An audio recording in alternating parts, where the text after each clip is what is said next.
Good morning everyone. नमस्कार विद्यार्थी मित्रांनो. तर काल आपण व्यवस्थापनाचे स्वरूप यामध्ये व्यवस्थापन एक शास्त्र आहे, व्यवस्थापन एक कला आहे, व्यवस्थापन शास्त्रही आहे आणि व्यवस्थापन कलाही आहे. त्यानंतर व्यवस्थापन एक पेशा आहे, या स्वरूपाचा अभ्यास केला. त्यानंतर पुढे आपल्याला व्यवस्थापन एक नाम आहे, व्यवस्थापन एक विद्याशाखा आहे आणि व्यवस्थापन एक प्रक्रिया आहे, या स्वरूपाचा अभ्यास करायचा आहे.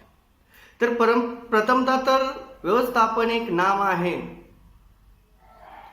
या स्वरूपाचा अभ्यास करायचा झाला तर सर्वसाधारणपणे व्यवस्थापन हे एक नाव आहे असं समाज मान्यता आहे. व्यवस्थापन एक नाम म्हणून सुद्धा त्याचा अर्थ लावला जातो. त्यानुसार व्यवस्थापन म्हणजे व्यवस्थापकीय अधिकाऱ्यांचा समूह. व्यवस्थापनामध्ये कोणी एक व्यक्ती कार्य करत नाही, तर सर्वजण मिळून एकत्रित पद्धतीने कार्य करत असतात. त्यामुळे त्याला व्यवस्थापन म्हणजे व्यवस्थापकीय अधिकाऱ्यांचा समूह असं म्हटलेलं आहे. व्यवस्थापनात वरिष्ठ अधिकाऱ्यांचा समावेश होतो. कामगार व कर्मचारी यांच्या दृष्टीने व्यवस्थापन एक नाम आहे.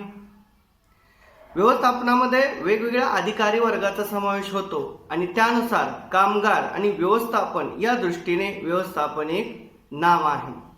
सर्वसामान्य लोकांमध्ये व्यवस्थापन ही संज्ञा त्या अर्थाने वापरली जाते.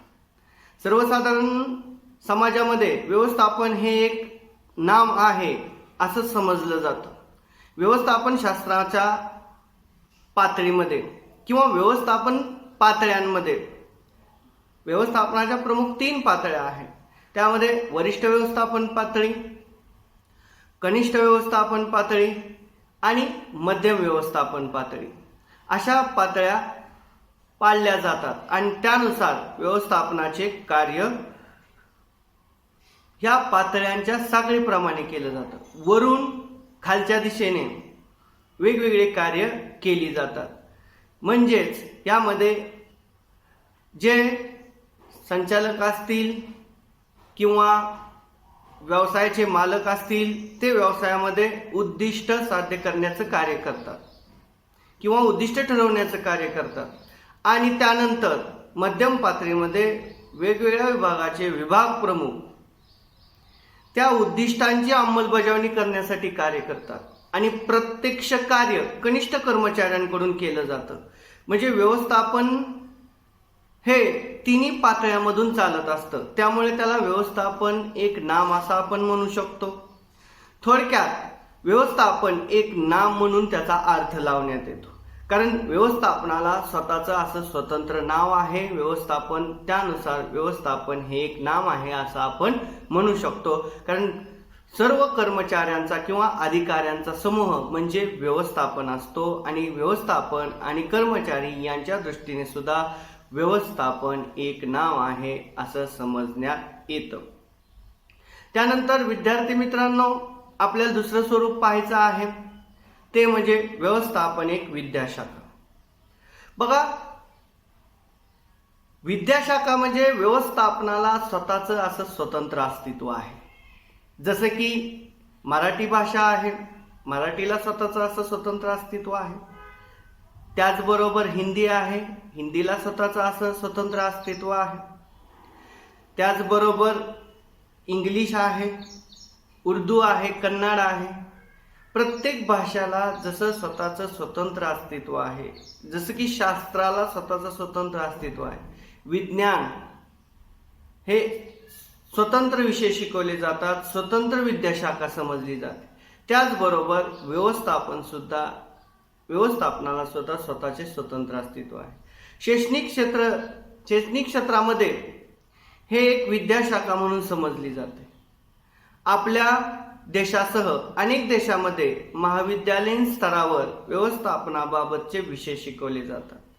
तर भारतामध्येच नाही तर भारताच्या बाहेर सुद्धा व्यवस्थापनासंबंधीचे वेगवेगळ्या प्रकारचे विषय शिकवले जात असतात. म्हणजे त्याच्यामधून एकच उद्दिष्ट असतो की व्यवसायासाठी उत्कृष्ट व्यवस्थापन वर्ग तयार करणे किंवा व्यवसायासाठी उत्कृष्ट उद्योजक तयार करणे हा यामागचा उद्देश असतो. त्यामुळे व्यवस्थापन ही स्वतंत्र शाखा समजली जाते. म्हणजे वाणिज्य शाखा वेगळी आणि व्यवस्थापन शाखा वेगळी. यामध्ये वाणिज्याच्या अंतर्गत व्यवस्थापन क्षेत्रात व्यवस्थापन ही शाखा समजली जात असते. विद्यार्थी मित्रांनो, अनेक विद्यापीठामध्ये व्यवस्थापन ही एक स्वतंत्र विद्याशाखा म्हणून मान्यता मिळवण्यात आलेली आहे.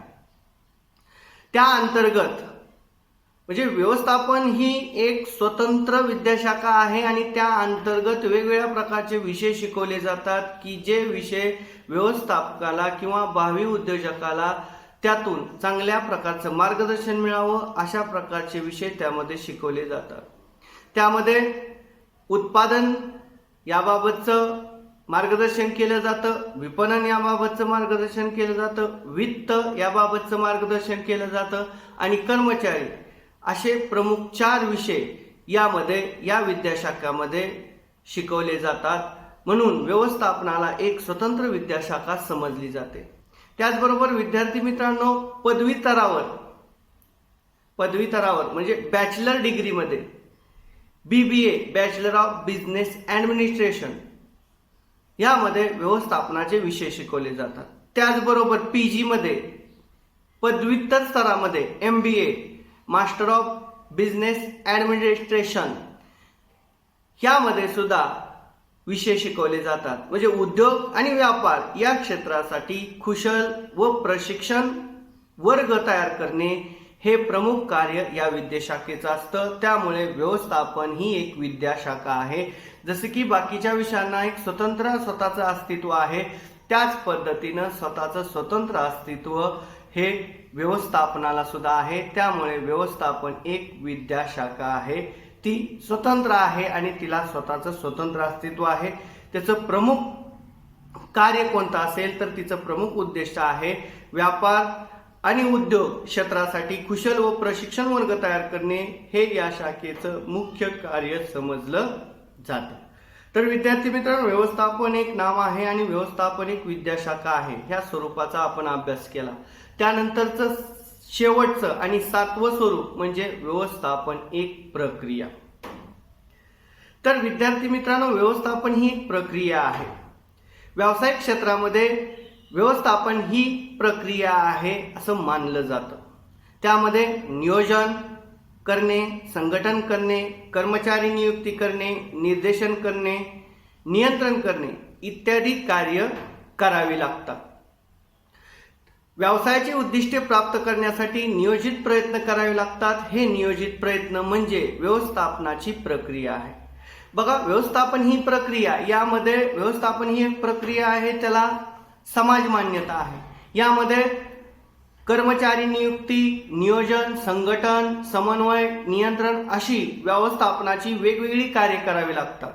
व्यवसायाची उद्दिष्टे पार करण्यासाठी किंवा व्यवसायाची उद्दिष्टे प्राप्त करण्यासाठी वेगवेगळ्या प्रकारचे नियोजन करावे लागते आणि त्यानुसार व्यवसायामध्ये नियोजित प्रयत्न करून व्यवस्थापन प्रक्रिया पूर्ण केली जाते. पण ही एक प्रक्रिया केवळ तांत्रिक प्रक्रिया नाही. व्यवस्थापन ही प्रक्रिया केवळ तांत्रिक प्रक्रिया नाही, तर त्याला सर्वसमावेशक प्रक्रिया म्हणता येईल. म्हणजे व्यवस्थापन ही फक्त व्यवसायापुरतीच मर्यादित संकल्पना नाही, तर ती सर्वसमावेशक संकल्पना आहे. कारण व्यवस्थापनाचा संबंध केवळ व्यवसायाशीच येतो असे नाही, तर व्यवस्थापनाचा संबंध आर्थिक क्षेत्राशी, सामाजिक क्षेत्राशी, राजकीय क्षेत्राशी आणि धार्मिक क्षेत्राशी अशा विविध क्षेत्रामध्ये व्यवस्थापनाचा संबंध येतो. या क्षेत्रातील परिवर्तनाशी व्यवस्थापनाचा संबंध येतो. मग व्यवस्थापनाचा संबंध फक्त व्यवसायाशी येत नाही, आर्थिक, सामाजिक, सार्वजनिक सर्व क्षेत्राशी, धार्मिक, राजकीय सर्व क्षेत्रामध्ये व्यवस्थापनाचा संबंध येतो. म्हणजे परिवर्तनाशी व्यवस्थापनाचा संबंध येत असल्यामुळे व्यवस्थापन हे सर्वसमावेशक प्रक्रिया आहे. व्यवस्थापन ही एक प्रक्रिया आहे, परंतु व्यवस्थापन ही सर्वसमावेशक प्रक्रिया. व्यवस्थापन ही प्रक्रिया फक्त व्यवसायापुरती मर्यादित नाही, तर व्यवस्थापन ही प्रक्रिया सामाजिक, राजकीय, धार्मिक आणि सांस्कृतिक आर्थिक ह्या क्षेत्राचा सुद्धा समावेश यामध्ये होतो. बघा, व्यवस्थापन तज्ज्ञ टेलर, फ्रेडरिक टेलर काय म्हणतात, तर व्यवस्थापनाचा संबंध जीवनाच्या प्रत्येक क्षेत्राशी येतो. बघा, व्यवस्थापन तज्ज्ञ फ्रेडरिक टेलर काय म्हणतात की व्यवस्थापनाचा संबंध जीवनाच्या प्रत्येक क्षेत्राशी येतो, असं त्यांनी प्रतिपादन केलेलं आहे. म्हणून व्यवस्थापन ही एक प्रक्रिया समजली जाते. तर विद्यार्थी मित्रांनो, व्यवस्थापन ही एक प्रक्रिया आहे, कारण ह्यामध्ये सर्व कार्याचा अंतर्भाव होत असतो. यामध्ये नियोजन करणे, संघटन करणे, कर्मचाऱ्याची नियुक्ती करणे, निर्देशन करणे, समन्वय करणे आणि नियंत्रण ठेवणे इत्यादी व्यवस्थापनाच्या प्रक्रियांचा अंतर्भाव होत असतो. त्याचबरोबर तर यामध्ये फक्त व्यवसायाच्या संदर्भात व्यवस्थापन ही प्रक्रिया अवलंबता येत नाही, तर व्यवस्थापन प्रक्रिया ही सर्वसमावेशक आहे. म्हणजे व्यवस्थापनाचा संबंध फक्त व्यावसायिक क्षेत्राशी येत नाही, तर व्यवस्थापनाचा संबंध आर्थिक क्षेत्राशी येतो, सामाजिक क्षेत्राशी येतो, राजकीय क्षेत्राशी येतो आणि धार्मिक क्षेत्राशी येतो. म्हणजे व्यवस्थापन प्रक्रिया व्यवसायापुरती मर्यादित नाही, तर व्यवस्थापन प्रक्रिया सर्वसमावेशक आहे. त्यामुळे व्यवस्थापन तज्ज्ञ फ्रेडरिक टेलर काय म्हणतात, तर व्यवस्थापनाचा संबंध हा मानवी जीवनाच्या प्रत्येक क्षेत्राशी येतो. त्यामुळे व्यवस्थापन ही एक प्रक्रिया आहे. तर विद्यार्थी मित्रांनो, व्यवस्थापनाच्या स्वरूपामध्ये आपण व्यवस्थापन ही एक प्रक्रिया आहे याचा आपण अभ्यास केला.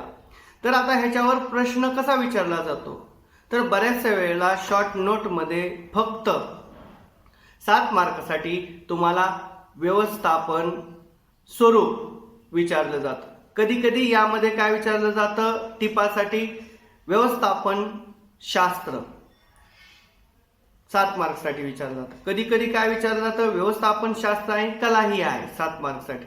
कधी कधी व्यवस्थापन एक पेशा आहे असं 7 मार्क्ससाठी विचारलं जातं.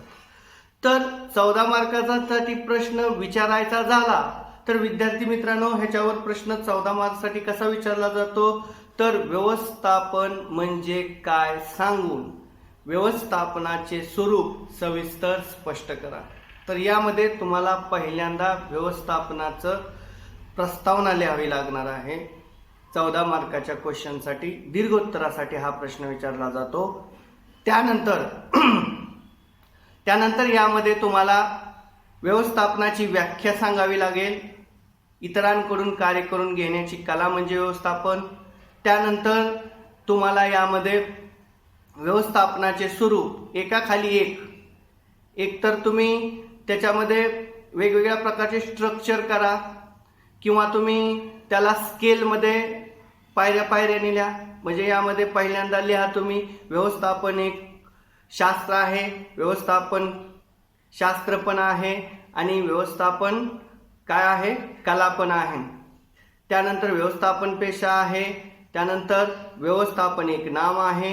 त्यानंतर व्यवस्थापन विद्याशाखा आहे आणि व्यवस्थापन एक प्रक्रिया आहे. ह्याचं मुद्द्याचं सविस्तर स्पष्टीकरण केल्यानंतर त्यानंतर शेवट व्यवस्थित पद्धतीने मुद्देसूद प्रश्नांचे उत्तर लिहिल्यानंतर तुम्हाला 14 पैकी 12-13 मार्क मिळायला काही हरकत नाही. तर विद्यार्थी मित्रांनो, व्यवस्थापनाचे स्वरूप या ठिकाणी आपण भाग घेतलेला आहे. पुढच्या लेक्चरला आपण पुढचा भाग घेऊया.